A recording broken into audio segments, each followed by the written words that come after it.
and I think some of these comments and positioning should be viewed in the broader context of that.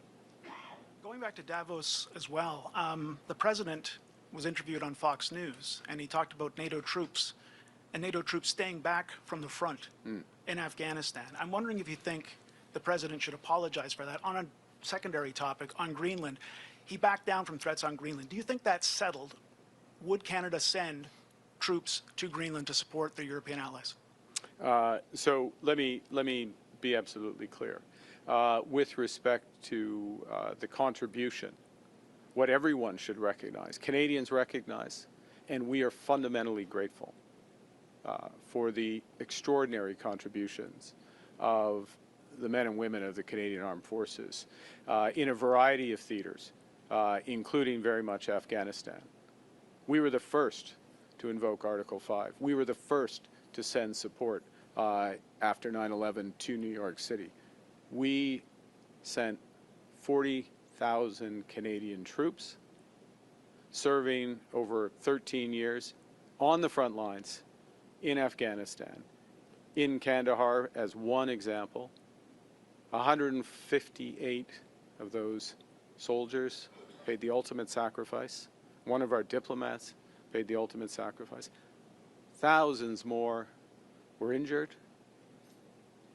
30 of our soldiers won the American Bronze Star for service in combat, for courage in combat.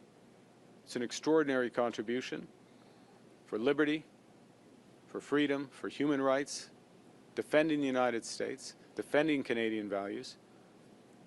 Everyone should recognize that. All Canadians are in their debt. Now, I think you had a second part, but on Greenland. On Greenland. Do you think that's settled, or and would you consider? I think that I thought from the start the following, which is, and this is a point, by the way, I made at the NATO summit in June. The importance of reinforcing Arctic security across the entire Arctic theater, to use that term, which very much includes Greenland, Northern Arctic, the Nordic countries as well.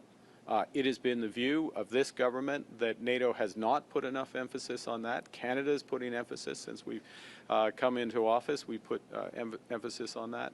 And that the solution to the security needs of Greenland, but the entire Arctic region, is coordinated through NATO. First and foremost, Canada will take responsibility for our Arctic, but working in conjunction with others. We have close and deepening cooperation with the Nordic Baltic 8 group of countries. I've met with the NATO Secretary General on a couple of occasions, 3 occasions now, about this issue. And I think by reinforcing that security umbrella, it addresses the fundamental needs of those countries. Denmark addresses the fundamental needs of Greenland, helps support security in Canada. So that aspect is very much taken care of. Thank you. Morning, Prime Minister. Mike with CTV News. I just wanted to follow up on what Tom was asking. Are you offended by being called governor? I mean, I think in this role you get called a lot of things, a lot of time, and I'm not going to comment on every tweet or truth or comment from whoever. So I can handle it. As a follow-up, but I do think this point about our troops is fundamental, and respecting our troops and the contribution that they've made. I want to follow up on what you were saying yesterday outside of Cabinet or caucus. You said that Canada isn't pursuing a free trade agreement with China. What efforts are you or your ministers making with the Trump administration to communicate that to them so that those threats of tariffs stop? Well, I interpreted the President's comments exactly that way, which is looking forward to a deeper, were we pursuing a deeper free trade agreement. We've made it clear. My fellow members of Cabinet, ministers, have made it clear to their counterparts that that's the case. We've made the public point.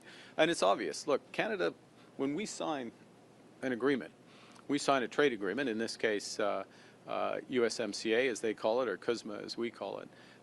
There is a clause in that agreement, Article 32.10, I believe, which says that you will not have, You have to give notice, in effect, if you're pursuing a free trade agreement with a, quote, non-market economy. That's in the eye of the beholder who defines it, but it's a definition of any of the other parties who see somebody as a non-market economy. China is one of 15 or 17 economies that the U.S. views as non-market. I can understand why they say that.